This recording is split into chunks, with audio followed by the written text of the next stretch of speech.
All right, so this Knife Thoughts video is going to be a review of this knife, and this is the Axial Gear Enzi.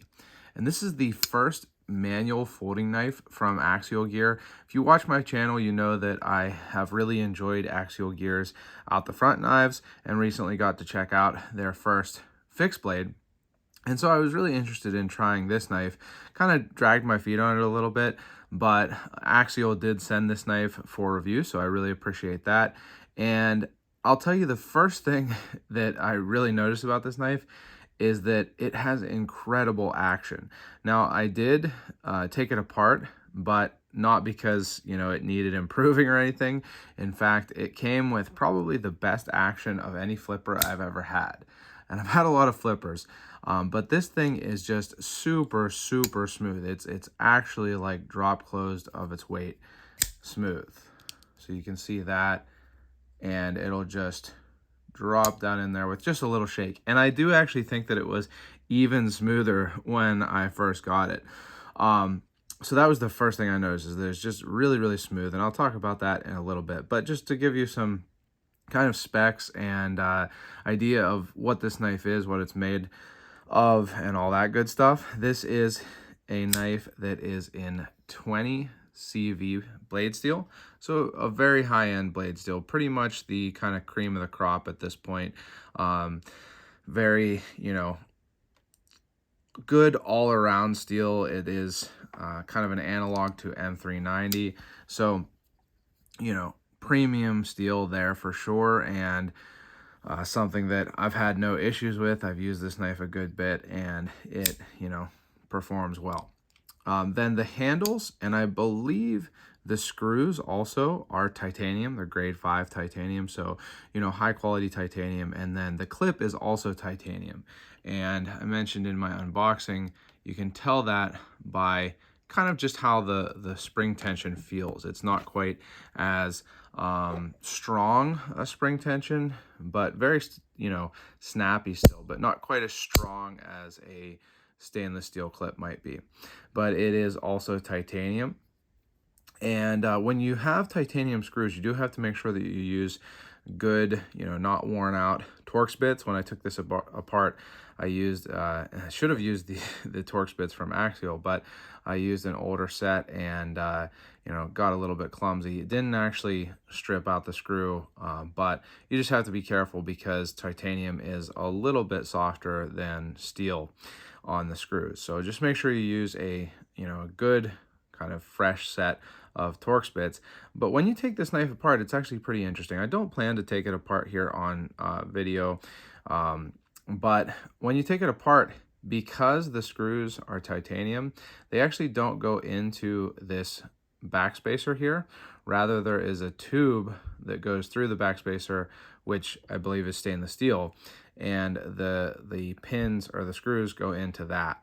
And then there's actually also a pin that is not screwed. It's just like a bar that goes between the backspacer here to kind of hold it in place, because there is only one screw or one post with 2 screws going through that backspacer. So kind of an interesting construction. And speaking of that, this knife, like I said, is extremely smooth.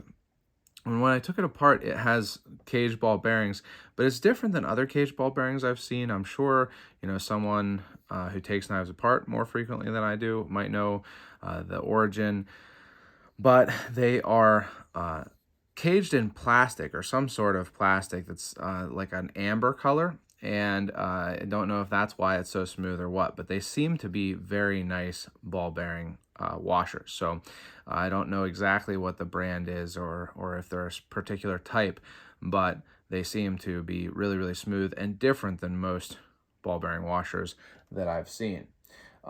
So good materials on the handle and on the blade. And because it is all titanium other than the blade and the pivot and then the standoff tube here, it's very, very lightweight. So this is a pretty small knife. On their site, on Axial's site, they say the ultimate compact knife or blade or something like that. And it definitely is compact. It's a little smaller than I typically prefer in a modern knife, but I found that it worked really well. It's 2.8-inch blade, but you can see you do really get the full 2.8 inches. So, you know, pretty good size cutting edge for being a 2.8 inch blade. And then it actually, funnily enough, weighs 2.8 ounces also. So very lightweight. And that kind of brings me to some comparisons of size I wanted to show you here. So here is a Spyderco Native 5.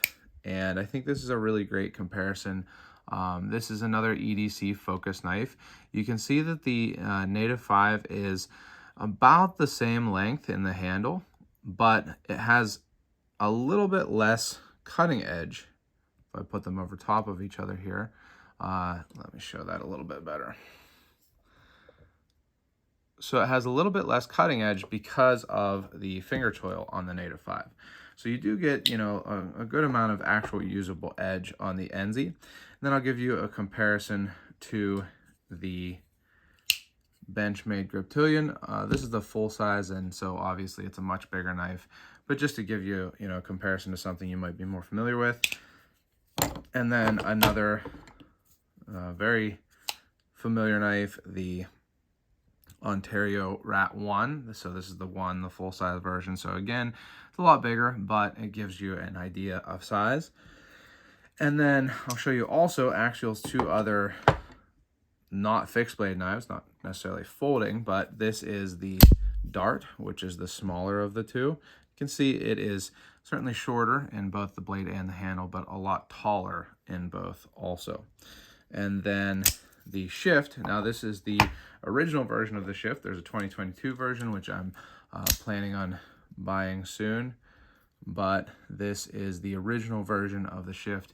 You can see that it's a lot longer, but that gets me into some of the cool design things about this knife. So first of all, just kind of aesthetically, you can see that these Axial gear knives have these 3 milled out lines, and they included that on the Enzi also.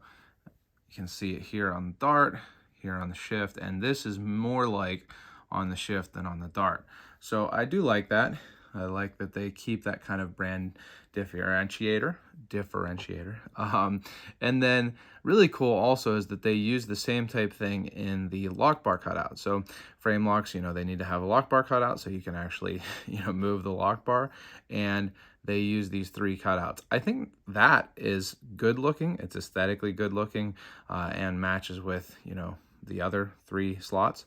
But I actually think it also is probably, you know, a better design functionally. It leaves less to, you know, less of a big gap, and it also probably is a little bit stronger. So I do like that.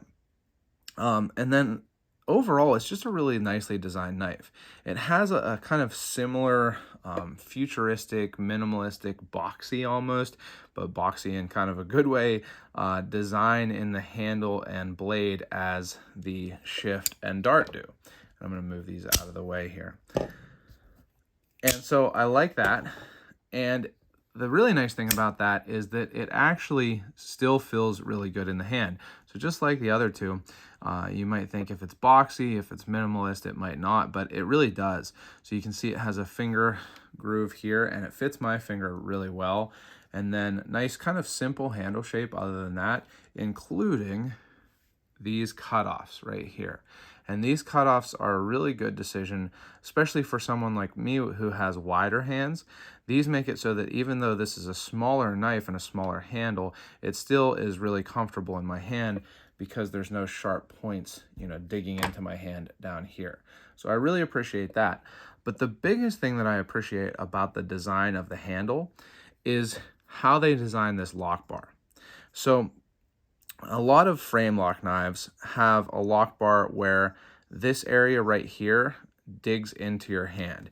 And even some kind of really, really well thought of knives, I think, have that issue where this point, because it actually is a little lower, is designed a little lower, digs into your finger when you're holding and actually using the knife. You can see here on the Enzi that that's not going to be the case because they brought this lock bar up so far and rounded it off here. So I had no issues of that being uncomfortable, and it is something I've noticed on some other knives.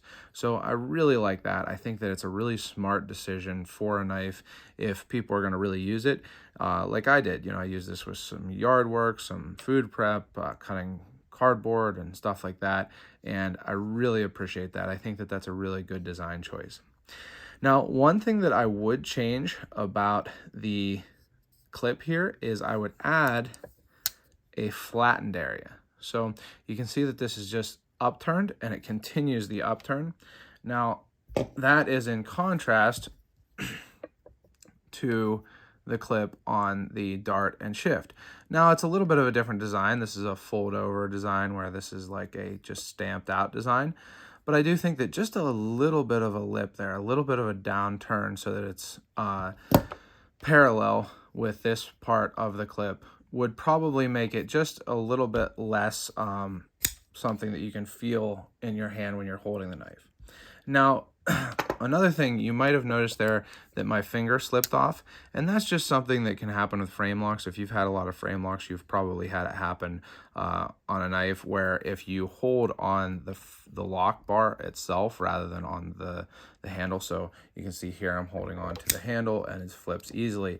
If you press into the lock bar, it presses the detent into the detent hole and makes it very difficult to open. So that's not really a flaw in my opinion. I think that it can be a little bit more easy to have happen accidentally on a smaller knife, but that's just part of the design of a frame lock. So I don't find that to be an issue.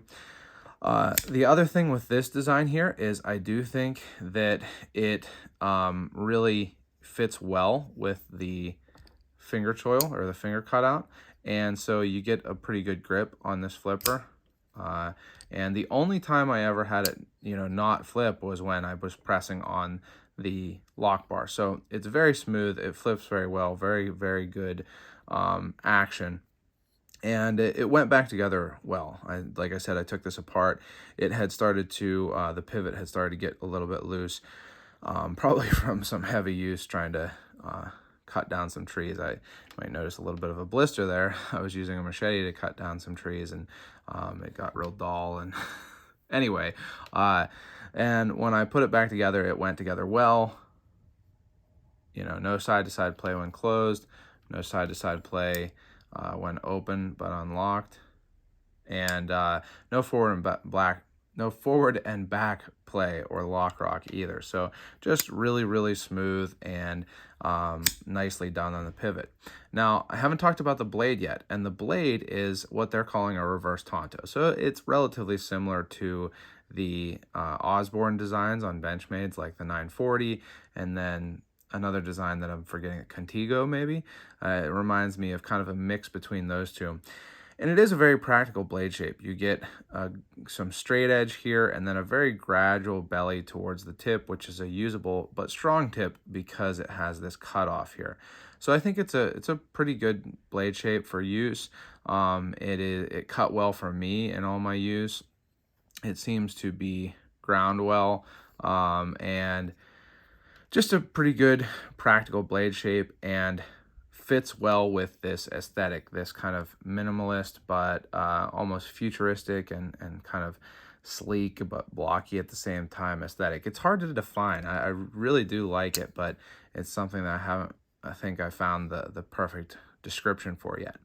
But I've carried this knife every day since I've gotten it, and I have used it a lot, and I've been really happy with it. Now, this isn't, a super inexpensive knife. It is $189, which is, getting up there.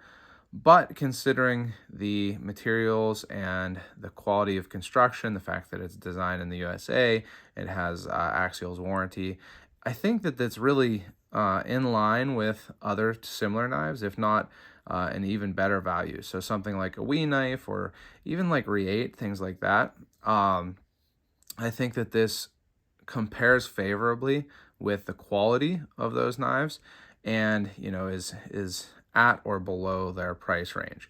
Now, it's $189, but with my discount code Knife Thoughts, you get 10% off, which brings it to $170.10. So I think at $170, it is definitely a good value if you like the design and you're looking for a compact titanium flipper with good blade steel. I think that the Enzi is a good option. So I have really enjoyed it. And one thing I wanted to mention here, this is made in China. You can see that it doesn't say USA. It doesn't have the, where is it here? The flag, like on the out the front knives. This first run is made in China, and they've told me that subsequent runs, once they have their in-house production up and running, will be made in the USA, but I don't know when that is. I don't think that they're 100% sure when that will be either, and I am sure that it will be more expensive when it is made in the USA. So if you like the design, I don't think that you need to hold back on that. I have, I considered doing that, but I think that you're getting a good value on this Enzi knife, and honestly, I know that they have a lot of other designs coming out, so I'm not sure if those will be made with the first runs, being made overseas, or if those will go straight to American in-house production.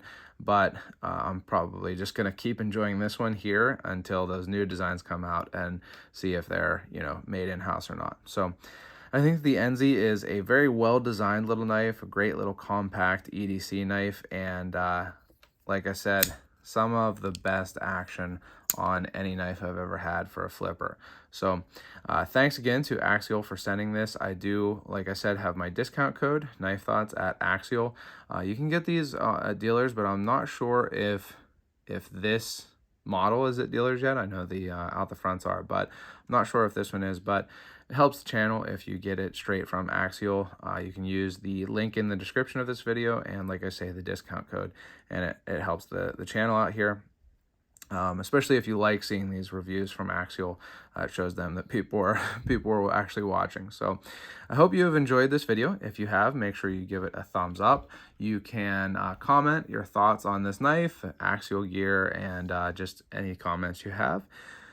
Check out my social media. I am on Instagram and Facebook at Knife Thoughts, and my website, knifethoughts.com, where I post articles on knives like this and knife-related topics. And last but not least, as always, don't forget to go out and do good.